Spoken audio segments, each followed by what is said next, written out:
Bonjour à tous.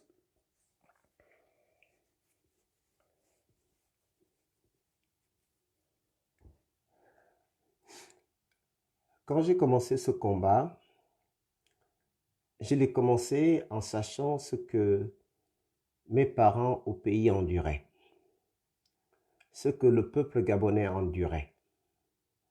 Quand j'ai commencé cette bataille, le matin, le midi et le soir, j'ai commencé cette bataille pour que les Gabonais aient des meilleures conditions de vie. Parce que je savais que le pays était en danger. Parce que je sais que les compatriotes étaient en danger. Et parce que je sais aussi que ma famille était en danger. Je viens utiliser un exemple et je vais vous dire ici pourquoi tout à l'heure. Parce que tous les jours, je viens vous parler. Tous les jours, vous nous voyez sur le terrain. Je suis le fils de quelqu'un. Je suis le fils de quelqu'un. Et je savais pourquoi je le faisais. Je savais pourquoi je faisais ce combat. Et pourquoi je vais continuer à faire ce combat. Nos ennemis sont en face de nous, les Bongos.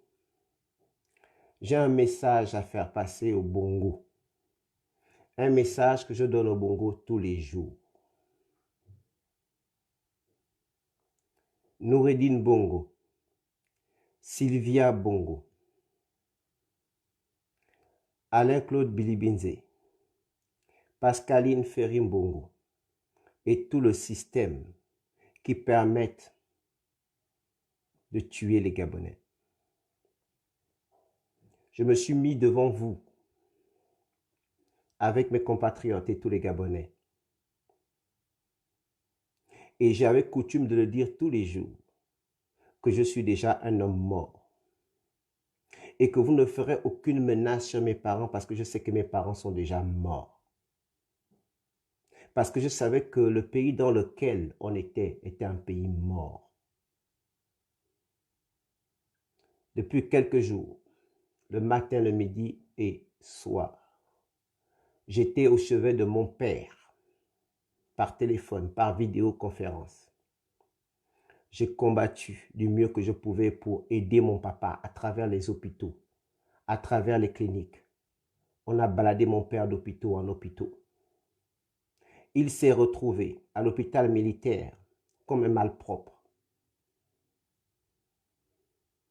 Je savais la douleur que j'avais de voir mon père dans des conditions comme ça. Et je savais que même si je suis comme je suis, mais beaucoup de Gabonais et plusieurs compatriotes vivaient la même chose que moi.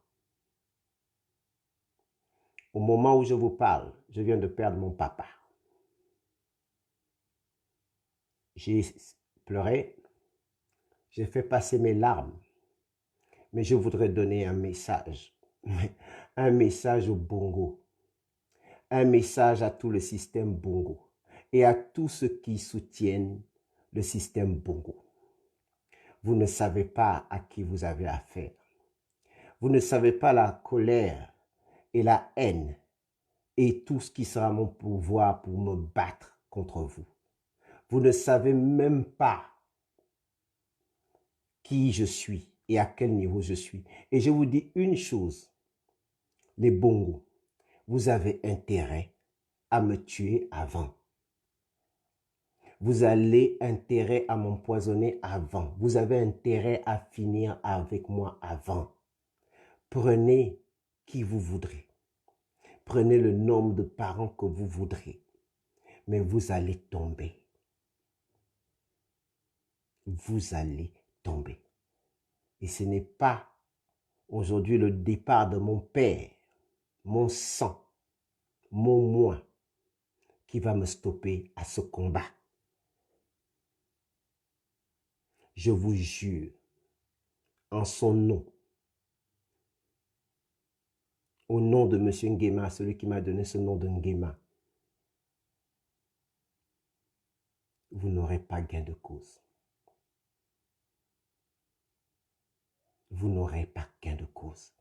Vous devrez tuer tous les Gabonais. Vous devrez tuer tous ceux qui sont au front contre vous pour qu'on arrête ce combat.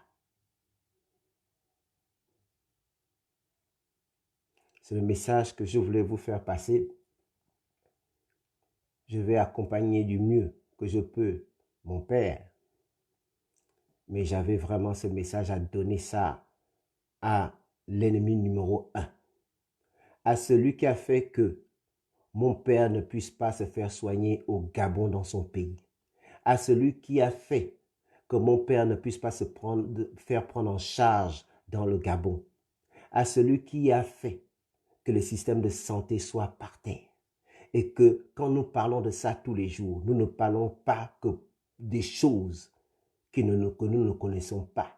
Nous ne parlons pas de ça parce que nous avons un téléphone et nous avons un clavier. Nous parlons de ça parce que nous savons que ça peut arriver à tout le monde. Je n'ai pas attendu que mon père soit malade pour commencer à dénoncer ce qui s'est passé au Gabon.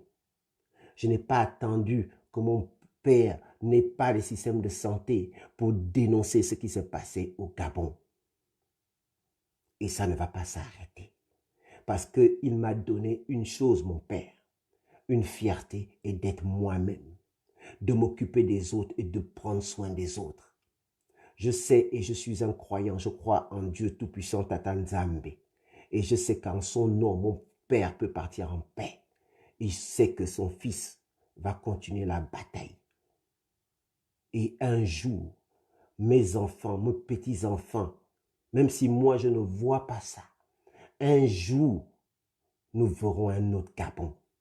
Je vous en fais serment de tout ce que je viens de perdre et de tout ce que j'ai encore sur cette terre, que ce système va tomber. Peu importe le temps que ça va prendre. Peu importe le temps que ça va prendre. Peu importe l'énergie que ça va prendre. Certains vont peut-être me reprocher cette forme, mais il était essentiel de venir dire que je ne viens pas parler que des problèmes des autres qui ont perdu des morts. Je suis quand même aussi à même de parler de mon problème et de parler de mon père à moi, qui vient de décéder il n'y a même pas 10 minutes. Dieu prendra soin de lui.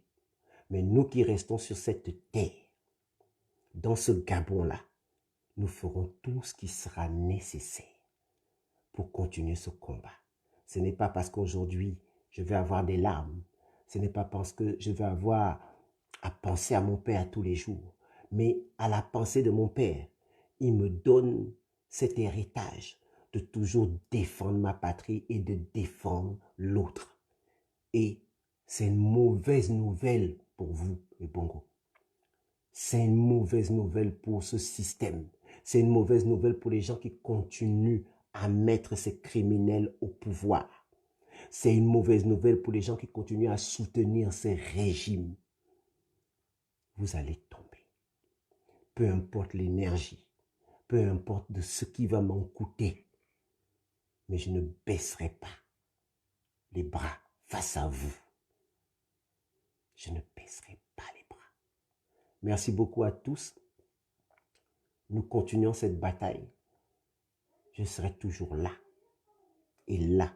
Et quand il faudra être sur le terrain pour autre chose, je serai sur le terrain. Tant que le Gabon, tant que mon pays n'a pas changé, tant que mon pays n'a pas vu la liberté, ça va être difficile. Je suis l'aîné de la famille. Il va falloir encadrer, me battre pour certaines choses. Mais je ne regrette rien. Je ne regrette rien. Merci beaucoup à tous de m'avoir écouté. Et à bientôt. À très bientôt.